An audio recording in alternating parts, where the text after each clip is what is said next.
Bonjour. Aujourd'hui, on va vous parler de quelque chose d'intéressant. Comme toujours, en fait, en même temps. C'est toujours intéressant ce qu'on fait.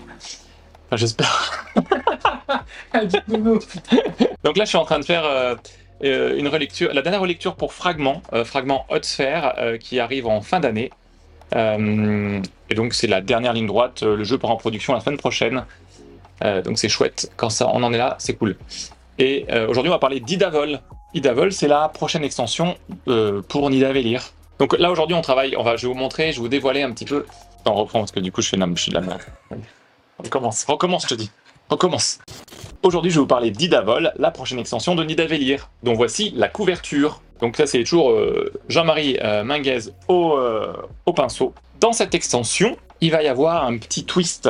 Ce qu'il y a, c'est que Fafnir étendait son aura maléfique sur Nidavellir et ça arrive sur les plaines d'Idavol. Les plaines d'Idavol où est tranquille Odin en train de siroter son petit thé peinard. Et comme ça lui plaît pas d'avoir de la chure de dragons de partout, il rentre en guerre contre lui également. Donc Idavol introduit les As, les animaux mythologiques, animaux mythiques, les géants et les Valkyries. Sur la taverne numéro 2, vous allez mettre le paquet de cartes, et en fait le dos du paquet de cartes match complètement avec la taverne numéro 2, le dragon dansant. C'est dragon dansant ? C'est dragon dansant. Donc sur la auberge dragon dansant, on met le paquet de cartes, et en fait sur ce paquet de cartes, il y a un sceau spécial qu'on a créé pour le jeu, qui représente l'arrivée des cartes mythologiques. Vous mélangez les cartes mythologiques, clac clac clac, on mélange Valkyrie, géant, animaux mythiques et As. On en prend un certain nombre qui dépend du nombre de joueurs, et dans les 3 premiers tours de l'Agen, plutôt que d'avoir des nains et des naines dans cette taverne, on va avoir des cartes mythologiques.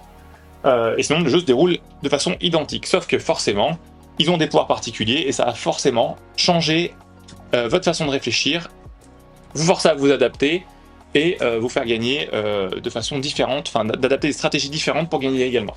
Je vais vous décrire un peu les cartes. On décrit beaucoup les cartes ou on décrit pas les cartes? Mi-figue, mi-raisin. Mi-figue, mi-raisin. Je décris, tu coupes.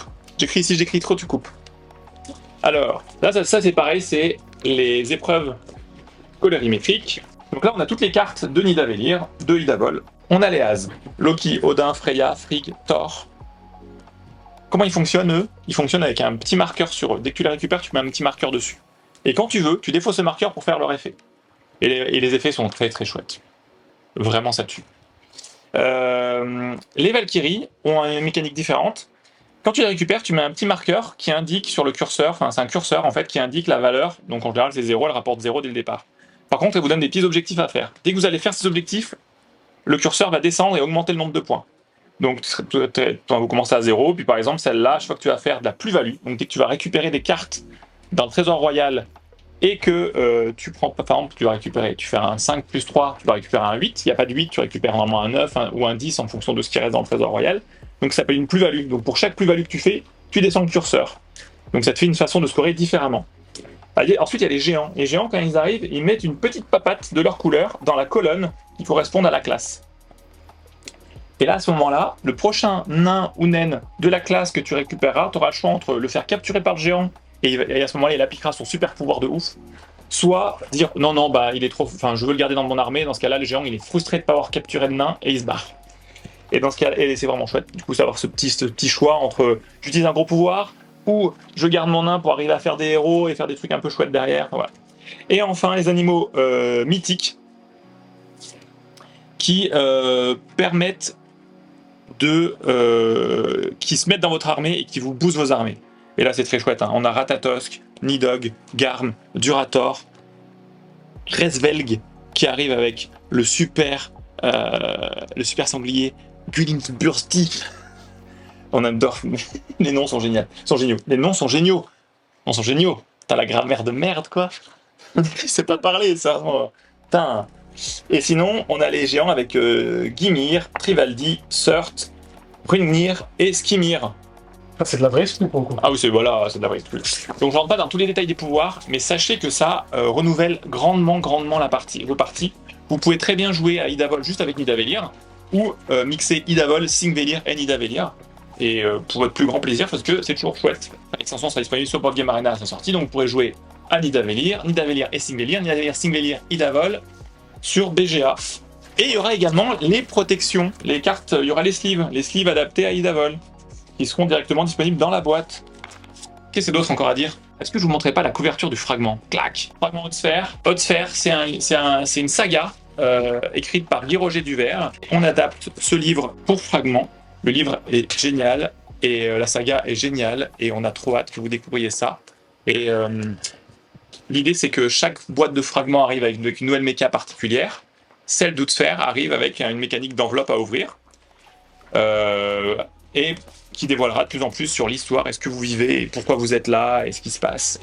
Et c'est vraiment chouette. C'est vraiment une chouette expérience. Là, pour les derniers, on a finalisé les tests. Avec l'ensemble de l'équipe, on a fait 2 campagnes d'affilée dans une journée. Ça nous a fait fondre le cerveau par les oreilles, parce que c'est quand même très... c'est demandeur d'énergie, de création, d'imagination, etc. Mais c'était vraiment des trop chouettes moments. J'ai trop de bons souvenirs. C'était vraiment il y a des moments comme ça qui se passent autour des jeux. Enfin, c'est fou, quoi. On fera un insight spécial Haute-Sphère pour vous parler de ça plus amplement, en temps et en heure. Et donc, ça part en production la semaine prochaine. Donc, voilà. Merci beaucoup et à très vite. Je vous ai pas dit. Ah non, je vous ai pas dit. Il y a une deuxième grignette en cours de préparation.